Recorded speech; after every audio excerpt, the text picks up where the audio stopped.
In this video series, we're going to focus on how we can create a nice color scale like this here, which will give it a color based on the intensity, and of course having a proportional scale that defines the circle and its size with a matching value. So let's start to look how we can create the color scale and the proportional scale here in our chart. Right now we have this boiler template. Make sure you go to chartjs3.com getting started, this specific link to get the boiler template.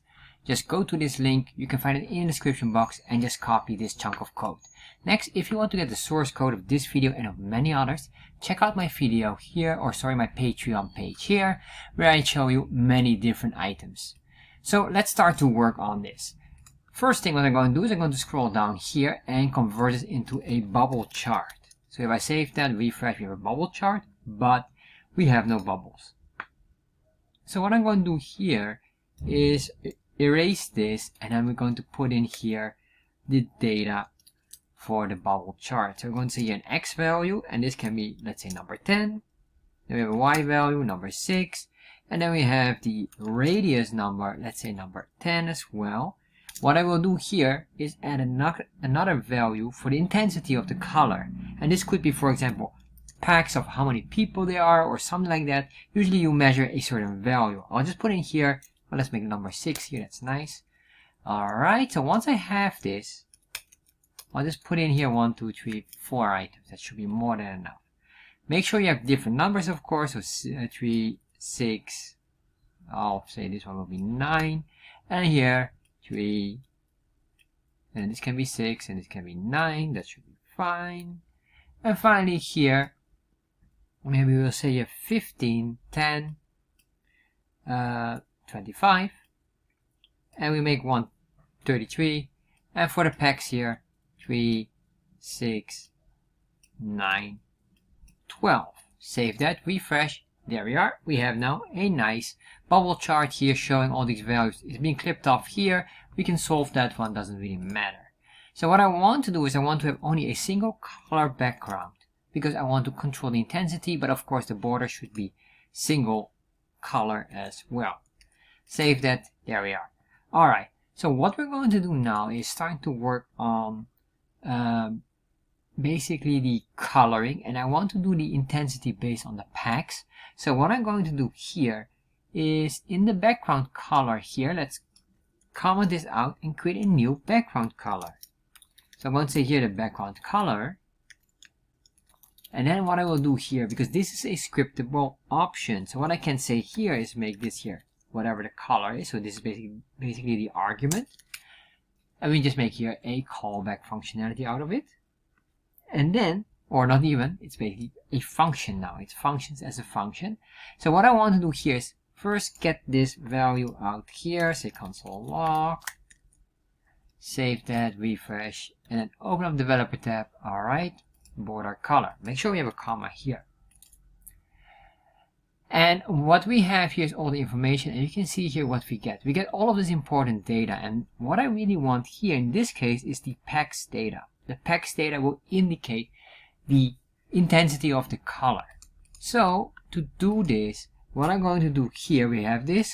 How do we get there? We're going to say .raw.packs. So basically here from raw.packs or parse, I think would be, or parse not the case, sorry. So then it will be here.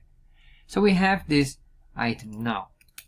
So what I would like to do here is the following. I want, based on this, to understand what is the intensity of the color. So to do that, I need to first run through all of these values here and see which one is available here, or which one will be the highest value. So we're going to create here a map array method. So we're going to say here constant, and let's say here packs array equals, then we're going to grab here the color. We want to loop through every one of these items. So how do we get this? Or let me just show you how do we get there. Because like this here, this is not possible, because as you can see here, the information is only on the loop specifically on that data. So to do this, I need to go basically to the higher level of our object, which is the chart object itself. So I go jump back to chart, then we can go into the data, and then we can pinpoint all of these data items. So let me show you. So I have here color, But then I say, I want to jump up to the chart object. So if I save this, refresh, open up here one of these, and you can see here now we get here the chart area, all of this information. And what I want is to go scroll down here. You can see here the data object. Click on this. Then we get here the data sets, and then we see here every single data set here. We already have one, so I guess we can just get this. But then we see here all the data. Let me just open up this, zoom in here a little bit so you can see this nice and clear. And there we are. So you can see here we get now all of this information. So let's go and get that info. So how do we get there? Well, let's hover over one of these items. So a tooltip will pop up, and you can see it's from data.datasets index 0.data. Basically just a data object. So say chart data.datasets index 0. We only have one data set, and then .data. So with this, what I can say here now is I want to grab this data point or this information, put it in here, and then we're going to say here .map method, and then we're going to say here, let's see, what do we need here? We basically need the data point. I am not sure if we need the index, but I'll just put it in here. Function arrow expression, and then in here, what I want to do is I want to return only one single value, which is the data or the pex here, that specific value.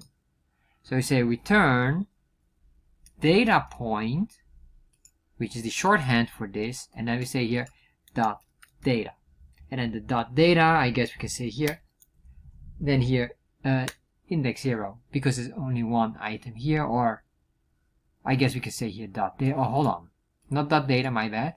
We are in here. We say here .pex. That's the one. All right, save, refresh. Now we don't see anything, so what I want to do is do a console log, and let's grab this information here. There we are. Let's save that, refresh. Now we get all of the information here. Beautiful. So what I want to do now is I want to extract this value, and then we can start to get the calculation going. So what we will do here, I'll just use a very simple system or trick. I'll say here constant max, because I want to get the highest value. We might want to have the lowest value as well. I'll just put it in there. We're going to say math dot max, and then we're going to make sure that we get this array, but we say here the rest operator, or else it won't work, to get the highest value. If you want the lowest value, I'm not sure if we'll be needing it. We might.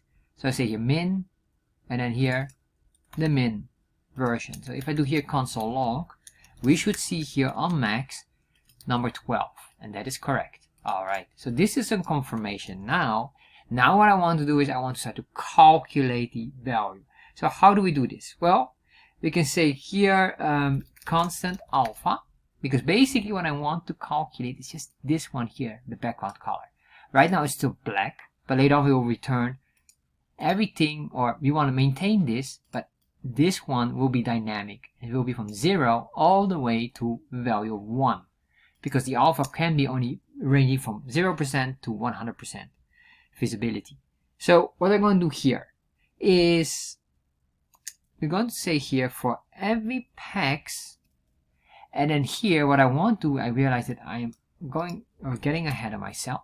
I want to get the pex value. How do you get the pex value individually without going in this array here? Well, what we can do here, let me show you console log, and then we just put this one back. All right, and what I want to do here, console log color, save that, refresh. We get here the color, and then you can see here the raw, and we get here the pex. So that's what we need. So ignore that one. So we say here raw.pex, save, refresh. There we are. We're getting now all of the values. And then what I want to do is I just want to copy this value, and I can maybe just say here constant pex equals pex raw. Delete this. We're going to say here constant alpha pex divide by, and then here by the highest value, by max.